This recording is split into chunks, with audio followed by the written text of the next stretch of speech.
예, 한 주간 평안하셨습니까?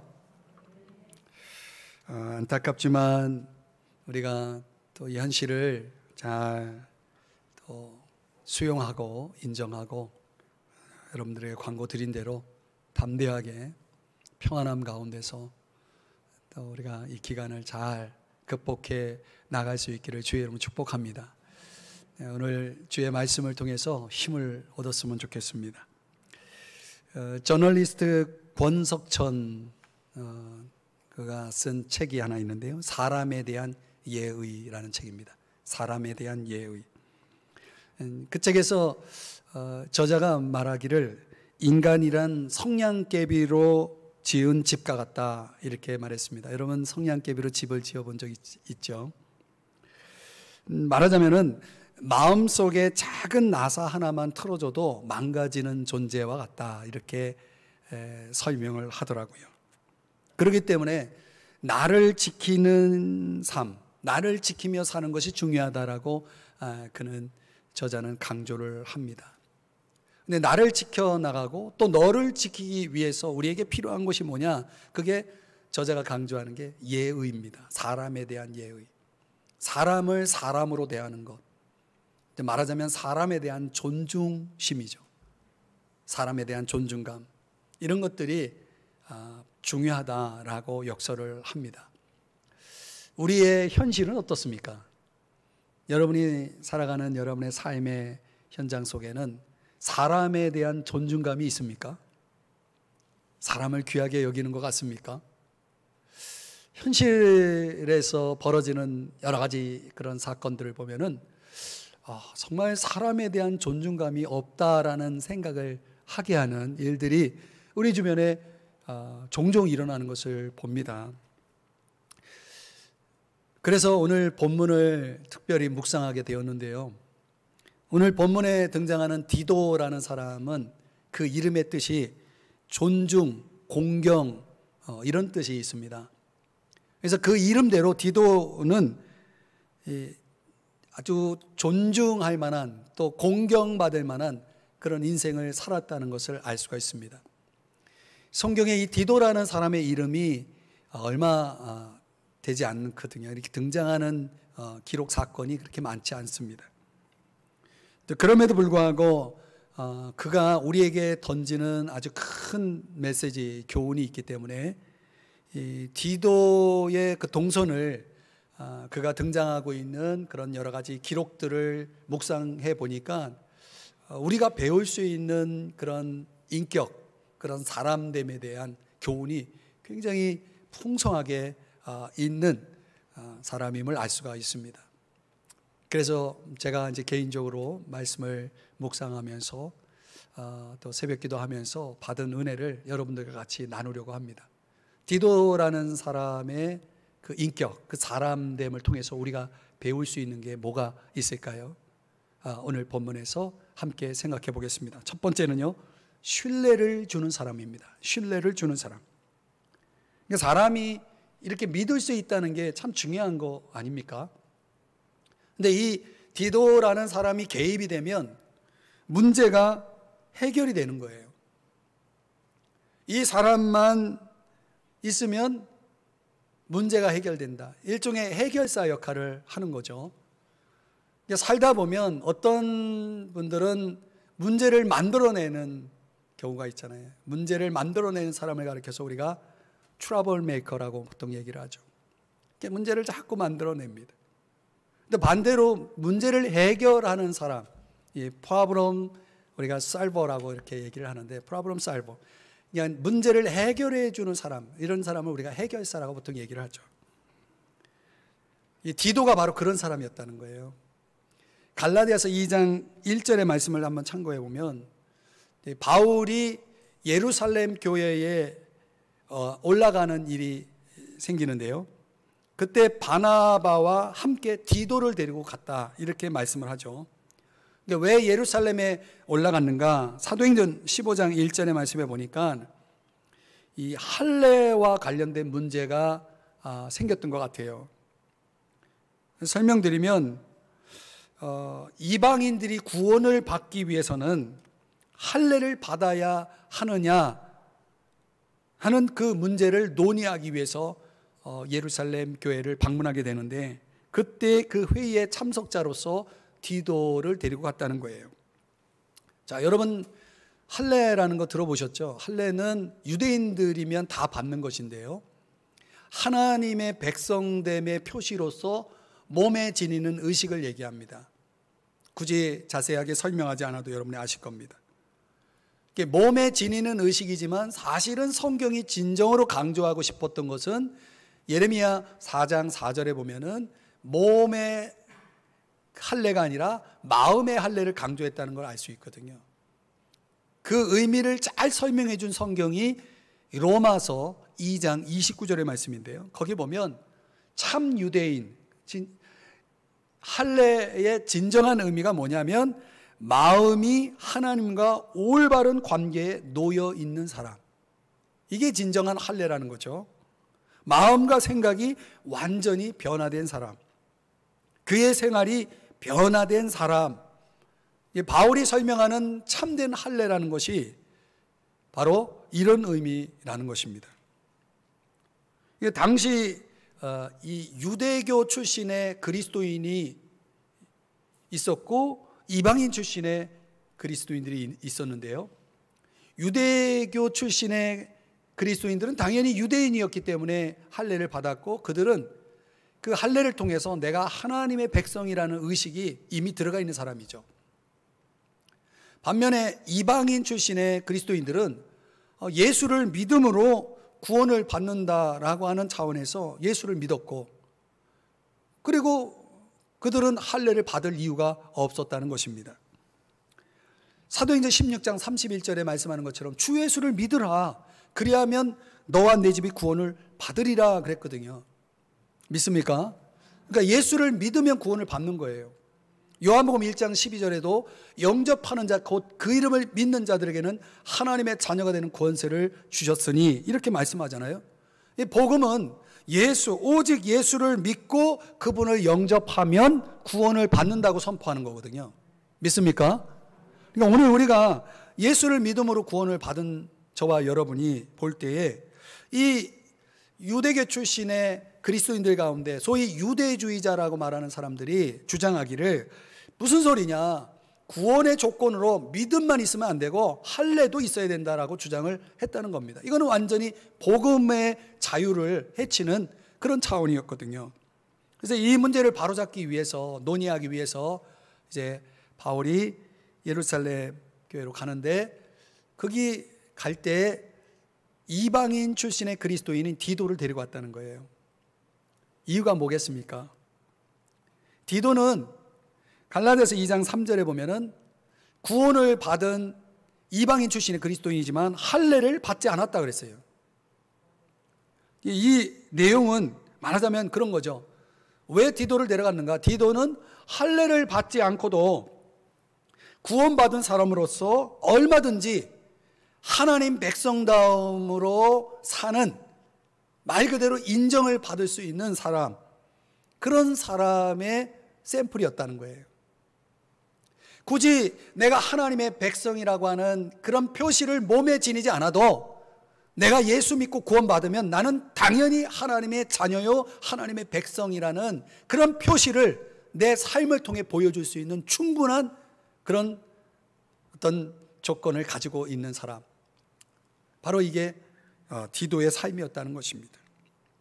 결국은 디도를 데려감으로 인해서 이제 바울은 그의 믿음과 확신대로 굳이 이방인 출신들이 할례를 받지 않아도 예수만 믿으면 구원을 받는다라는 그 결론을 얻게 됩니다. 그리고 이방인 선교를 더 잘 감당할 수 있게 되었다는 내용이 갈라디아서 2장 9절에 이제 이렇게 소개되는 것입니다. 자, 여러분, 이 예루살렘 교회의 문제가 뭐였냐면은 믿음만 가지고는 우리가 하나님의 백성다움을 인정할 수 없다라고 하는 문제였거든요. 여러분, 대개 교회 안에서 문제가 벌어지는 차원이 이런 거 아닙니까? 예수 믿으면 그 사람이 정말 하나님 자녀다워야 되는데 저 사람 예수 믿는다고 그러는데 왜 저러지? 뭐 이런 문제가 교회 안에서 큰 갈등을 일으키고 문제를 일으키잖아요. 복음을 통해서 구원을 받았으면 그 사람에게는 분명히 하나님의 자녀, 하나님 백성다운 삶이 나와야 되는 겁니다. 아멘. 그런 삶이 나와야 그게 복음의 능력이 있는 거 아니겠습니까? 우리가 예수를 믿는다는 게 무슨 의미가 있겠어요? 우리의 삶으로 그런 자녀다움의, 그런 백성다움의 삶을 보여주지 못한다면 복음이 무슨 능력이 있고 매력이 있겠습니까? 당신은 정말 하나님의 자녀답습니다. 당신은 정말 믿을 만한 사람이군요. 역시 믿는 사람답군요. 이런 말을 저와 여러분도 들어야 되지 않겠습니까? 그런 사람이 바로 디도였다는 거예요. 사랑하는 여러분, 우리의 이웃들에게 우리가 예수 믿고 구원받았다는 것만 자랑하지 말고, 내가 구원받았기 때문에 나는 하나님의 자녀로서, 하나님의 백성으로서 마땅히 이런 삶을 살고 있다라고 간증하고 자랑할 수 있는 그런 디도와 같은 인생을 사시기를 주의 이름으로 축복합니다. 두 번째로 이 디도의 동선을 추적해 보면요, 고린도 교회를 또 가게 됩니다. 그 고린도 교회와 관련해서 디도가 보여준 캐릭터는 뭐냐면 바로 위로를 주는 사람이었다라는 거죠. 위로를 주는 사람. 여러분, 우리가 잘 아는 대로 고린도 교회는요, 굉장히 문제가 많은 교회예요. 오늘날의 현대 교회랑 다르지 않습니다. 이게 사람들 간에, 이 교회 안에 사람들 간에 분열의 문제가 있었고요, 너무 끼리끼리 이렇게 갈라서는 그런 분열의 문제가 있었고, 또 교리적이고 윤리적이고 영적인 여러 가지 다양한 문제들이 있었는데, 가장 심각했던 것은 바울의 사도권의 문제였습니다. 말하자면은 이 바울이 12명의 예수 제자 그룹에 들어가 있지 않았지만은 사도권을 가지고, 사도의 권리를 가지고 사역을 했는데, 이 고린도 교회 안에 사도적인 그 권리를 인정하지 않는, 그래서 바울을 불신하는 사람들이 있었던 것 같아요. 오늘날로 말하면 목사를 인정 안 하는 거예요. 목사를 인정 안 하고 불신하는 거예요. 그러면 그 목사가 목회가 되겠습니까? 이게 바울 입장에서 보면 자신의 사도권을 부정한다, 의심한다라고 한다면 바울이 전하는 어떤 메시지도, 복음도 받아들이지 않는다는 문제가 생기는 거죠. 굉장히 심각한 차원이지만 바울이 이 문제를 스스로 해결할 수가 없는 거예요. 자기를 믿지 않는데 내가 무슨 말을 한들 사람들이 믿겠어요. 그때 나선 사람이 누구냐면 디도입니다. 이 바울과 고린도 교회의 이 갈등을, 관계를, 이 사도권을 인정하지 않는 사람들을 설득하는 그 작업을 위해서 누가 나서냐면 바로 디도가 나서게 됩니다. 고린도후서 2장 13절 말씀을 이거 배경적으로 보면 디도를 이제 고린도 교회를 보냈는데 디도의 소식이 오지 않는 거예요. 그 문제가 어떻게 되고 있는지에 대해서 전혀 소식이 없는 거예요. 그래서 디도를 만나지 못함으로 내 심령이 어떻다? 편하지 못하여. 그러니까 너무 속이 걱정이 되고 답답하고 지금 불안한 거예요. 그런 상황에서 이제 바울의 심정을 피력한 내용인데요, 그 후 시간이 지나서 드디어 보고를 받게 되는데 그 내용이 고린도후서 7장 6절 7절에 나오는데요, 디도가 오므로 이렇게 중간에 나오죠. 디도가 왔어요. 소식을 가지고 온 겁니다. 그래서 디도가 오므로 디도가 무엇을 받았다고요? 위로를 받았다라고 말하고 있죠. 7절을 볼까요? 7장 7절. 여기도 위로하고, 너에게서 받은 그 위로로 위로하고 또 나를 더욱 기쁘게 하였느니라, 이렇게 말하고 있죠. 고린도서 7장 13절의 말씀에 가보면 또 여기에 그 단어가 나와요. 위로를 받았고, 위로 위에 디도의 기쁨으로 우리가 더욱 많이 기뻐함은. 여러분, 제가 세 구절을 소개했는데 이 세 구절에 계속 제일 많이 반복적으로 사용되는 단어가 뭡니까? 위로라는 단어고 기쁨이라는 단어죠. 디도는 바울에게 위로를 주는, 기쁨을 주는, 소망을 주는 그런 존재였다는 것입니다. 일을 복잡하고 어렵게 만드는 사람이 아니라 그 사람이 관여하면 평안해지고 위로가 있고 기쁨이 생기더라는 것이죠. 그런 아름다운 역사를 이룬 이 디도처럼 오늘 저와 여러분도 그런 인생을 살고 싶지 않습니까? 제가 여러분에게 소개하고 싶은 노래가 있는데, 윤복희 권사님 아시죠? 윤복희? 우리 젊은 분들은 잘 모를 텐데 윤복희 권사님이 어떤 노래를 불렀냐면 여러분이라는 제목 아세요? 제가 한번 불러볼까요? 이 여러분이라는 이 노래를 보니까 참 가사가 너무 은혜로워요. 내가 만약 괴로울 때면 내가 위로해 줄게. 내가 만약 서러울 때면 내가 눈물이 되리. 어두운 밤 험한 길 걸을 때 내가 너의 등불이 되리. 허전하고 쓸쓸할 때 내가 너의 벗 되리라. 나는 너의 영원한 형제요, 나는 너의 친구야. 뭐 이런 가사죠. 듣기만 해도 은혜롭죠. 그 마지막 끝소절이 뭡니까? 만약 내가 외로울 때면 누가 나를 위로해 주지? 한번 따라 하십시다. 누가 나를 위로해 주지? 그때 누가 생각나는 사람이 있습니까? 여기 마지막 단어가 뭡니까? 여러분. 딱 나오잖아요. 여러분. 한번 불러보고 싶지만 시간이 없어서. 여러분, 우리 인생 가운데 누가 나를 위로해 주지 할 때 떠오르는 사람이 있는 사람, 그런 인생 얼마나 복되고 행복한 겁니까? 우리 인생길에는 이런 사람이 필요하다는 거죠. 그가 나일 수도 있다는 거죠. 그런 사람이 나일 수도 있는 거죠. 저는 참으로 내 영혼에 위로를 주고 소망을 주고 기쁨을 줄 수 있는 그런 디도와 같은 인생이 내 인생의 동반자로 함께 동행할 수 있다면, 그런 사람이 우리 가정에 있고 그런 사람이 우리 교회에 있고 그런 사람이 내가 일하는 직장의 사업장에 있다면 얼마나 행복하고 평안하겠습니까? 우리가 그런 존재로 살아보자는 거예요. 우리가 그런 존재로 역할을 해보자는 거죠. 오늘 말씀이 우리에게 주는 도전이 그것입니다. 세 번째로 디도의 그 동선을 추적해 보면 디도는 자원하는 사람이었다라는 걸 알 수 있습니다. 자원하는 사람. 자, 우리가 이런 사람들을 보면 참 머리가 숙여지지 않습니까? 그렇죠? 디도가 등장하는 사건 가운데 고린도 교회의 문제, 또 하나의 문제에 이 디도의 이름이 등장하게 되는데요.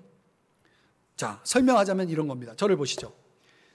고린도 교회에 어떤 문제가 있었는가, 그 배경적인 설명을 드리면, 이 당시 초대교회에 이 가난한 성도들이 참 많이 있었습니다. 어려운 성도들이 많이 있었다는 거죠.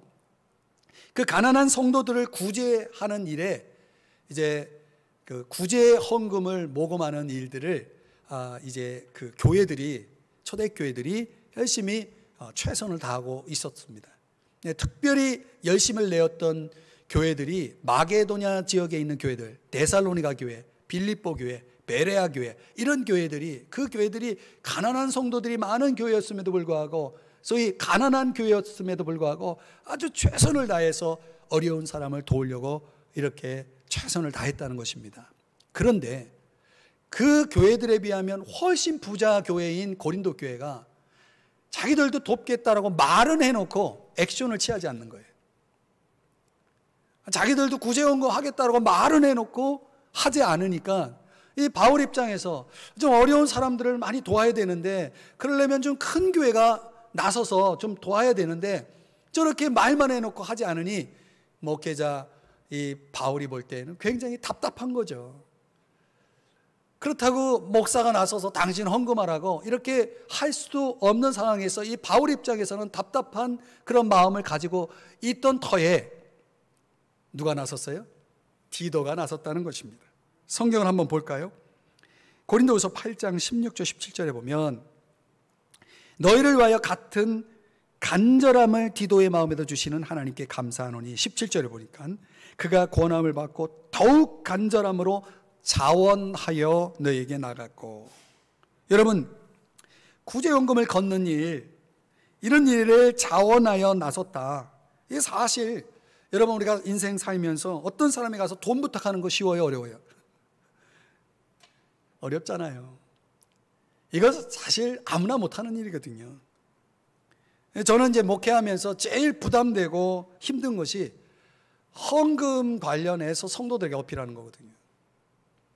실제로 제가 이 삼성중학교에 와서 목회하면서 저는 헌금을 주제로 한 설교를 단 한 번도 한 적이 없습니다.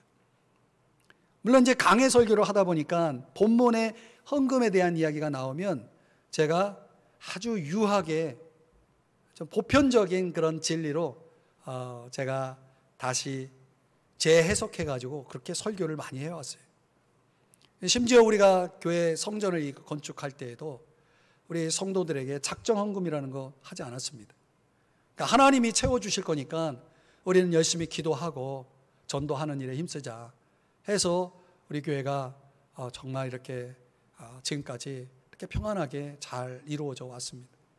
그러니까 재정이라는 거, 헌금이라는 것이 뭐 하라 해서 하고 하지 말라 해서 안 하고 이런 게 아니잖아요. 이런 차원에서 보면 참 이 목회자 입장에서 성도들에게 이런 물질적인, 지난주에 맥주감사 주일이 있어도 제가 뭐 헌금 얘기 안 했잖아요. 근데 이런 차원이다 보니까 어떤 면에서 보면은 목회자로서 가장 부담을 갖고 있는 그런 주제라고 그렇게 저는 생각을 하고 있어요. 자, 그런데요, 그럼에도 불구하고 하나님의 일이라는 것은 재정이 없이는 불가능하잖아요. 재정이 있어야 되잖아요. 이게 바울 입장에서는 이렇게 어려운 이웃들을 도와야 되는데 이게 모금된 것을 보니 이거 가지고는 부족하고 이 고린도 교회가 좀 도와줘야 되는데 그렇다고 내가 나서서 당신들 왜 헌금 안 하냐고 물을 수도 없고 그렇잖아요.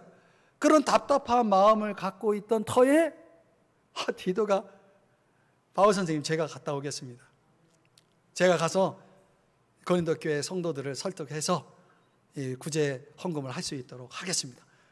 이렇게 나서주니 바울 입장에서는 얼마나 고마웠겠어요. 그리고 또 이런 일을 맡길 때 고린도 후서 8장 18절, 20절, 21절에 보면은요, 한 형제를 붙여줍니다. 그러니까 재정 문제를 다룰 때는요, 절대로 혼자 그 일을 맡아서는 안 됩니다. 시험거리가 될 수 있는 가능성이 크거든요. 그러니까 재정이라는 것은 투명성이 있어야 되고 정확성이 있어야 되고 도덕성이 있어야 되는 문제이기 때문에 절대로 한 사람이 그 문제를 다루어서는 안 되거든요. 그래서 이제 한 사람을 더해서 보내서 결과적으로는 디도가 이 문제를 아주 탁월하게 해결을 합니다. 그 결과에 대한 기록이 고린도 후서 9장 11절인데요. 우리 한번 같이 읽어볼까요? 시작. 모든 일에 넉넉하여 너그럽게 연보를 함은 그들이 우리로 말미암아 하나님께 감사하게 하는 것이라. 아멘. 네, 고린도 교회도 이제 모든 일에 넉넉하게 너그럽게 연보를 했다, 헌금을 했다, 구제 헌금을 했다는 이야기입니다. 잘 해결이 된 거죠. 이렇게 어렵고 정말 남이 꺼리는 일들을 자원해서 나선다? 이런 사람이 흔하겠습니까? 흔하지 않잖아요. 그래서 디도의 인격이 빛이 나는 거죠. 디도는 자원하는 사람이고 하나님 나라에 관해서 복음 사역에 관해서 맡은 일에 대해서는 아주 책임감 있게 철저하게 성실하게 그 일들을 수행하는 그런 해결사 역할을 했다는 것입니다. 주의 일은 이렇게 해야 돼요. 모든 일에 그래요. 제 목회 철학도 그래요. 모든 건 자발적으로 이루어지고 자원해서 이루어지는 것이 최고예요, 최고. 골로새 3장 22절의 말씀에 보니까 주의 일을 할 때 눈가림만 하지 말고 그랬어요. 눈가림이라는 것은 사람 보라고 하는 거거든요. 그렇게 하지 말라. 성실한 마음으로 하라. 또 베드로전서 5장 2절의 말씀에도 억지로 하지 말고 하나님의 뜻을 따라 어떻게 해요? 자원함으로 하며. 이게 주의 일이 이렇게 돼야 일이 되는 거죠. 주님도 기뻐하시고. 그렇다면 여러분, 이렇게 주 앞에 자원하는 심령을 가지고 하나님 앞에 나를 드릴 수 있는 오늘의 디도는 어디에 있습니까? 혹 여러분이 그런 분 아닙니까? 디도서 1장 5절, 오늘 우리가 읽은 본문의 말씀 1장 5절인데요. 거기 보면 내가 너를 그레데에 남겨둔 이유는 하면서 이유를 밝히고 있죠. 남은 일을 정리하고 라고 얘기하는데, 그 남은 일이라는 것은 바울이 그레데 섬을 잠시 이렇게 체류할 때에 바울이 뭔가 어떤 사역을 했던 것 같은데 그걸 미처 끝내지 못하고 떠난 거예요. 그러니까 마무리하지 못한 일을 뒤처리하는 역할로 디도를 남겨놓게 됩니다. 그 남은 일이라고 하는 것은 바른 교리와 바른 교훈을 전하는 일인데요, 이건 나중에 제가 디도서 계속 살펴보면서 말씀을 전할 겁니다. 문자적으로 그런 남은 일들을 잘 감당한 사람이 디도입니다. 전승에 의하면 이 디도는 이 교회 감독으로 계속해서 사역을 감당했다고 전해지고 있습니다. 디도는요, 이렇게 자원함, 성실함으로 그에게 맡겨진 일을 책임 있게 감당한 사람이었다는 것이죠. 여기서 궁금해지는 게 뭐냐면, 무엇이 디도를 그렇게 아름다운 인생을 살게 했을까? 뭔가 다른 사람과 이렇게 차이가 있다면 그 무엇일까? 사람들이 살아가는 삶의 모티브라는 게 있잖아요. 그 삶의 모티브 가운데는 내가 다른 사람에게 싫은 소리 듣지 않으려고 할 수도 있고, 그런 심리에 의해서, 또는 내가 뭔가 대가를 바라는 보상 심리에 의해서 할 수도 있는 거지만, 디도의 삶의 모티브는 철저하게 그 이름의 뜻대로 다른 사람을 존중하고 공경하기 때문에 그런 동기로 그는 그에게 주어진 일들을 그렇게 감당했다라는 것을 알 수가 있습니다. 그래서 그런 디도였기 때문에 사람들이 좋아했을 것 같아요. 사람들이 좋아했을 것 같아요. 고린도후서 7장 15절 말씀인데요, 우리 한번 같이 이 말씀을 읽어볼까요? 시작. 그가 너희 모든 사람들이 두려움과 떨므로 자기를 영접하여 순종한 것을 생각하고 너희를 향하여 그의 심정이 더욱 깊었으니. 자, 여기 고린도 교회 성도들이 이상하게 디도를 대할 때에 이렇게 대했다는 거예요. 다른 사람들과 좀 차별이 되는 그런 대우죠. 두려움과 떨므로. 이거는 무서워했다는 게 아니라 굉장히 존경했다는 거예요, 디도를. 그리고 디도를 영접했다, 이거 기꺼이 환영했다는 거죠. 그리고 디도가 하는 말을 순종했다라고 말하고 있어요. 그런데 어떻게 이런 태도로 디도를 대했을까? 그 비결이 무엇일까가 이 15절에 답이 나와 있다는 거죠. 요것 때문에. 보이시죠? 그의 심정이 더욱 깊었으니. 현대어 성경본으로 보니까 깊은 사랑을 가지고 있었다, 특별한 사랑을 가지고 있었다, 이런 뜻이더라고요. 아, 바로 이거구나. 디도는 어떤 사람이에요? 디도는 정말 사람을 사랑하는 사람이었다는 거예요. 여러분, 누군가가 여러분을 대할 때 정말 존중하고 정말 사랑해 주는 사람이 있다면 여러분 마음이 열리지 않겠습니까? 감동을 받지 않겠습니까? 그 사람을 따르고 싶어 하지 않겠습니까? 디도가 그런 사람이었다는 거예요. 여러분, 이런 말이 있죠. 일본의 부모님들은요, 자녀들을 가르칠 때 남에게 폐를 끼치는 행동 절대 하지 마라. 저희 어머니가 저한테 자주 하는 말씀이에요. 남에게 폐를 끼치는 그런 행동 절대 하지 마라, 이렇게 가르친다는 거죠. 미국의 부모들은 남에게 양보하라, 이렇게 가르친다는 거예요. 남에게 양보하라. 우리나라 부모님들은 뭐라고 가르칩니까? 절대로 남에게 지지 마라, 이렇게 가르친다는 거죠. 물론 다 그런 건 아니지만은 우리 이런 말을 들을 때 우리 사회가 이렇게 발전한 선진국 대열에 낄 만큼의 우리가 정말 대단한 성장을 이룬 나라지만은 솔직히 선진 문화를 가지고 있는가라고 봤을 때는 우리 사회가 아직도 성숙하지 못한 모습을 보이고 있잖아요.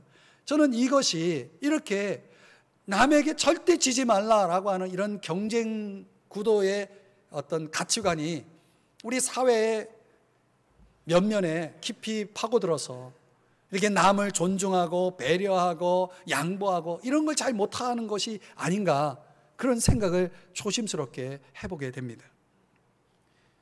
런던 타임즈에 오늘날 세상에 대해 무엇이 잘못되었는가라는 제목의 사설이 실렸는데요, 거기서 세상을 병들게 하는 다양한 도덕적이고 사회적인 질병들을 연구하는 그런 기회로 그런 사설을 내놓은 것입니다.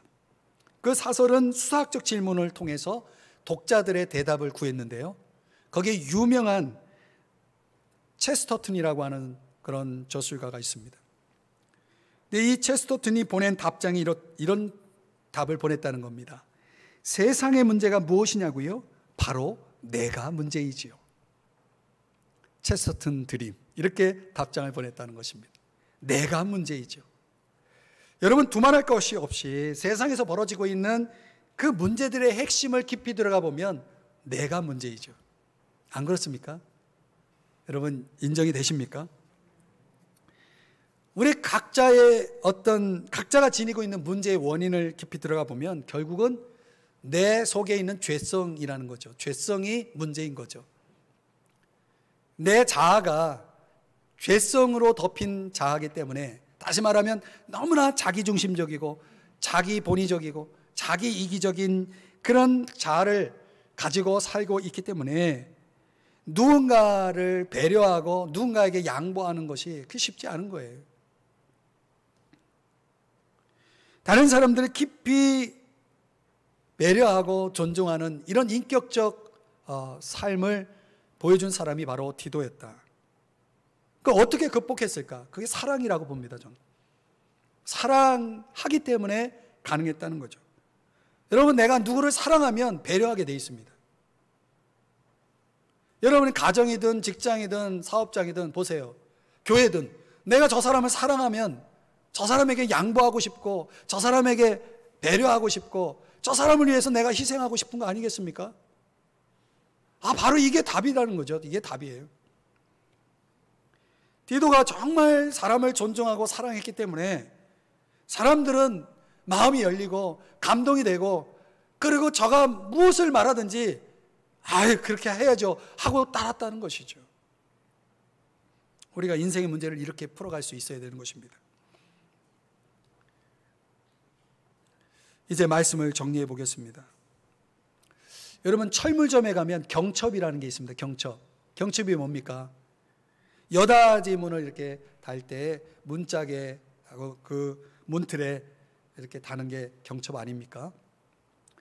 근데 어떤 글에 보니까 경첩 같은 사람들, 이런 제목의 글이 있길래 이게 뭘까 되게 궁금해서 그 내용을 읽어보니까 경첩 같은 사람들이 누구냐면 이렇게 정의하더라고요. 그들은 다른 사람들이 문 여는 것을 도와주고 성취의 길로 나아갈 수 있게 해주는 사람, 이렇게 정의를 하더라고요. 가만히 생각해 보니까 제가 이번 주 묵상한 이 디도의 캐릭터, 그의 인격됨, 사람됨을 묵상하면서 그 글을 보니까 그게 딱 디도에게 연결되는 거예요. 경첩 같은 사람들, 그런 존재로 살았던 사람이 누구냐? 디도라는 거죠. 되게 성공한 사람 뒤에는 누군가 밀어주는 사람이 있잖아요. 그 밀어주는 사람은 그 밀어주는 대상인 그 사람이 성공하는 모습을 보고 싶어 하잖아요. 이게 경첩 같은 존재들이 보고 싶어 하는 것이죠. 우리가 어려운 시대를 살고 있지만은 이럴 때일수록 우리에게는 이런 경첩 같은 존재들이 더욱 필요할 때가 아닌가라는 생각을 해보았습니다. 우리 가정에도, 또 교회 안에도, 또 여러분의 일터에도 이런 사람이 존재한다면 살만하지 않겠습니까? 신뢰를 줄 수 있고 또 위로와 기쁨과 소망을 이렇게 줄 수 있는 사람, 그냥 그 사람만 생각해도 신이 나지 않습니까? 뭔가 어려운 일이 있으면 내가 할게 하고 나서는 이런 자원의 사람이 함께 한다면 얼마나 행복합니까? 무엇보다도 사람의 마음을 움직일 수 있는 강력한 그 영향력이라고 할 수 있는 사랑의 인격이 있다면 말할 나위 없이 그야말로 그런 존재가 있는 곳에는 행복이 꽃피우지 않겠습니까? 그래서 저는 저희들이 이 방역 지침에 따라서 이제 온라인 예배로 전환이 돼서 당분간 또 여러분을 못 뵙겠지만은 우리가 있는 곳에서 우리가 또 예배자로 살아가는 모습들이 필요한 것인데, 여러분들이 있는 가정에서 가족들에게, 또 여러분들 이웃들에게, 여러분 아파트 이웃들에게, 또 여러분 직장 동료들에게 일터에서 우리가 경첩 같은 그런 존재로서 내가 좀 더 배려하고 양보하고, 내가 정말 너는 진짜 예수 믿는 사람이다, 하나님 자녀다, 이렇게 인정해주고, 그런 인정을 받고 신뢰를 주고 작은 위로와 기쁨을 나누면서 살아간다면, 우리가 아무리 척박하고 어려운 때를 살아가지만 삶은 날 것이고 행복하리라고 믿습니다. 우리 모두가 그런 행복 바이러스를 전파하고 같이 이겨나갔으면 좋겠습니다. 사랑하는 여러분, 여러분에게 마지막으로 묻습니다. 오늘의 디도로 살아갈 마음이 여러분에게 있습니까? 네, 그런 물음을 여러분이 답할 수 있고 오늘 이 시간 하나님 앞에 결심했으면 좋겠습니다. 그래서 우리가 다시 여러분들을 대면해서 만나서 예배드릴 때까지 첫째도 건강, 둘째도 건강, 또 모두가 다 건강 잘 챙기시고, 나의 건강, 너의 건강, 우리 모두의 건강을 챙겨주시고 정말 디도 같은 영향력 있는 그런 삶을 살아가시기를 주님의 이름으로 축복합니다. 기도하겠습니다.